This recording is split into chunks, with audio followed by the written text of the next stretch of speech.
दोस्तों, अगर मैं आपसे एक प्रश्न पूछूं कि हम कैसे अपना भविष्य या कैसे अपनी रियलिटी क्रिएट करते हैं, तो आपका क्या जवाब होगा? पर आपके जवाब जानने से पहले मैं एक बात आपके समक्ष रखना चाहता हूं कि दो व्यक्ति with same intelligence, same efforts, same education क्यों दो बिल्कुल अलग तरीके की जिंदगी जीते?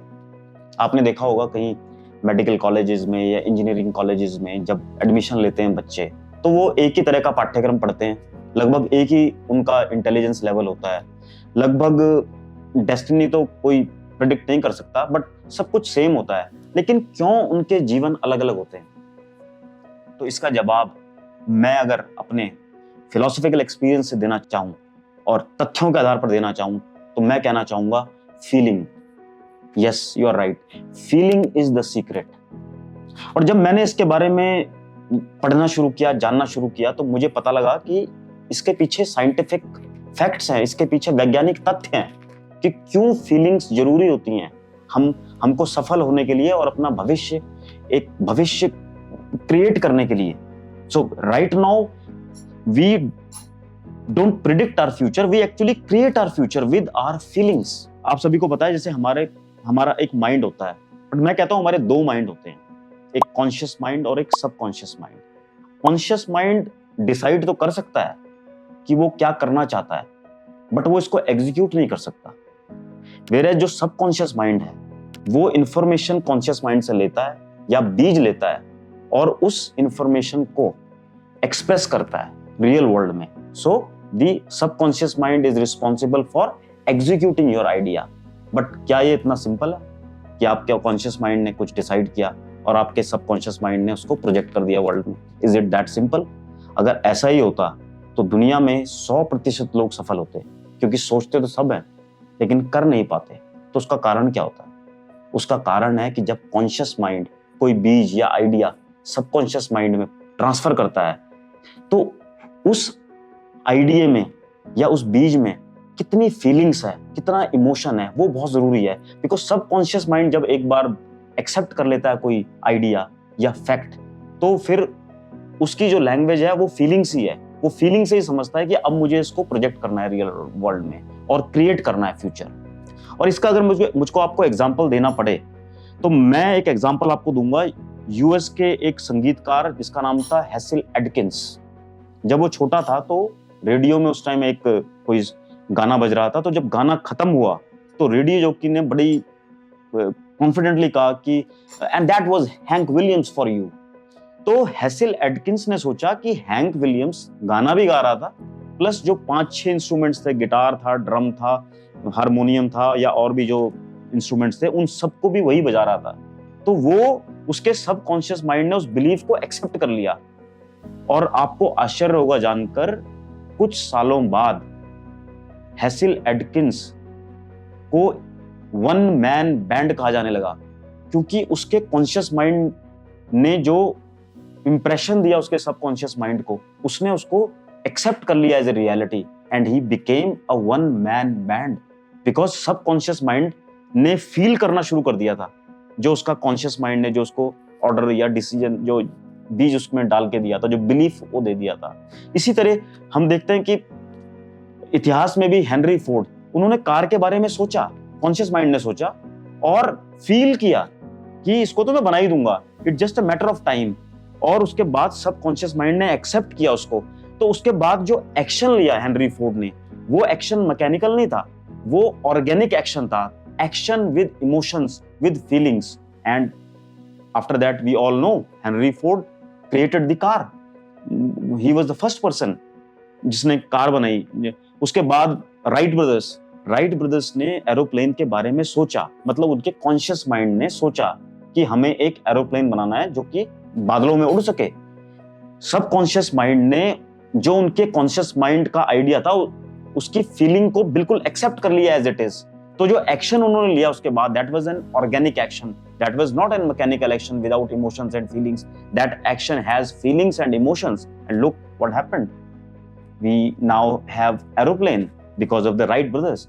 सो इतिहास में या अभी प्रेजेंट टाइम में, वर्तमान में, जो भी अपना भविष्य बना रहा है, जो भी अपने गोल्स को अचीव कर रहा है वो वही व्यक्ति है जिसके कॉन्शियस माइंड के डिसीजन को सबकॉन्शियस माइंड ने एक्सेप्ट कर लिया है, और फिर जो एक्शन उन्होंने लिया है उस एक्शन को हम कहते हैं ऑर्गेनिक एक्शन।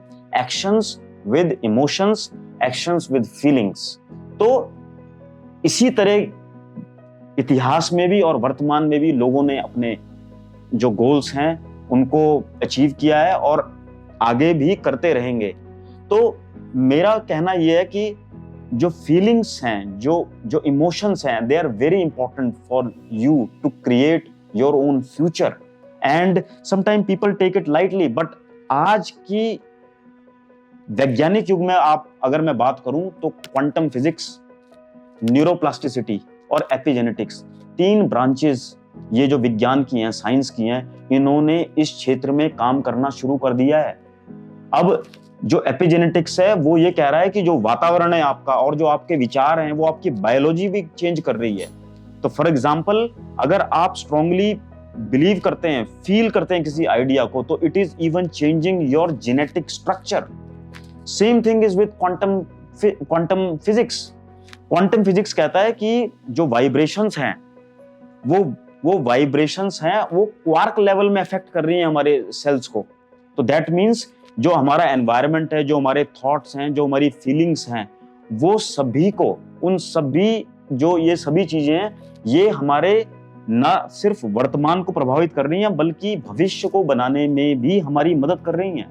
और जब ये एक लूप क्रिएट हो जाता है तो हमारी साइकोलॉजी अफेक्ट करती है हमारी बायोलॉजी को, और हमारी बायोलॉजी अफेक्ट करती है साइकोलॉजी को।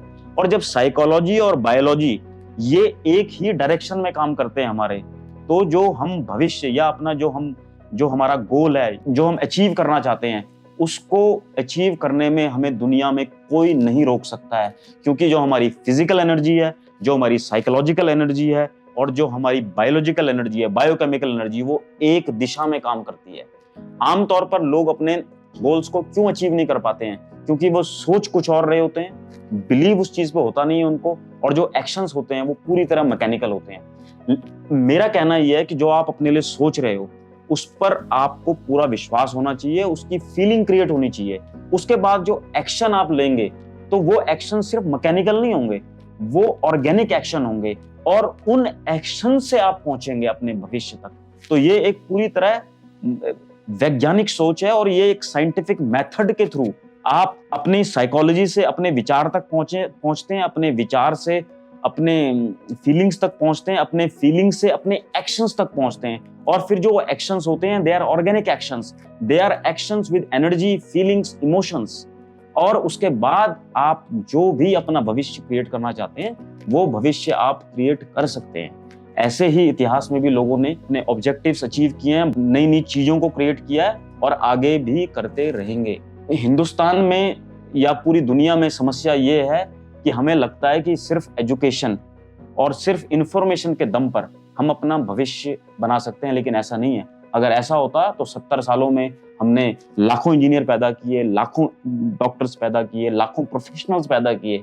बट आज भी हम जिस क्षेत्र में पीछे रहते हैं वो है कि हम किसी चीज को क्रिएट नहीं कर पा रहे हैं। बिकॉज क्रिएशन के लिए एक यूनिक सोच की जरूरत होती है, अपने आप पर विश्वास की जरूरत होती है, और ऐसे एक्शंस की जरूरत होती है जिन एक्शंस में जो एक्शंस हों वो विद इमोशंस हों, विद फीलिंग्स हों, और उन एक्शंस को हम ऑर्गेनिक एक्शन कह सकते हैं। तो तभी साइकोलॉजी, बायोलॉजी और बायोकेमिकल एनर्जी और क्रिएटिव एनर्जी जब ये एक दिशा में लगती हैं, तभी हम अपने जो गोल्स हैं उनको अचीव कर सकते हैं और अपने भविष्य को सफल बना सकते हैं, या जो भी हम करना चाहते हैं उसको हम पा सकते हैं। तो मैं आशा करता हूँ आपको समझ में आया होगा ये जो मेरा कॉन्शियस माइंड और सबकॉन्शियस माइंड, और जब ये दोनों अलाइन होते हैं तो कैसे हम अपना भविष्य क्रिएट करते हैं। तो इसी के साथ एक बार फिर मैं आपसे रिक्वेस्ट करना चाहता हूँ कि अगर आपको ये वीडियो पसंद आया हो तो लाइक का बटन दबाएं, सब्सक्राइब करें मेरे चैनल को, और कोई कमेंट्स या कुछ भी आप जानना चाहते हैं मुझसे तो प्लीज़ कमेंट्स में मुझसे प्रश्न पूछें, मैं उसका ज़रूर उत्तर दूंगा। और जो मेरा अनुभव है, दार्शनिक जो मेरा अनुभव है, उसके आधार पर मैं आपको एक मीनिंगफुल लाइफ की तरफ रीडायरेक्ट करना चाहूँगा, क्योंकि मेरा मकसद ही है कि जो लोग मुझे सुन रहे हैं, जो लोग मुझे देख रहे हैं, या जो लोग मुझे सब्सक्राइब कर रहे हैं या नहीं भी कर रहे हैं, उन सबको मैं एक दिशा दे सकूँ।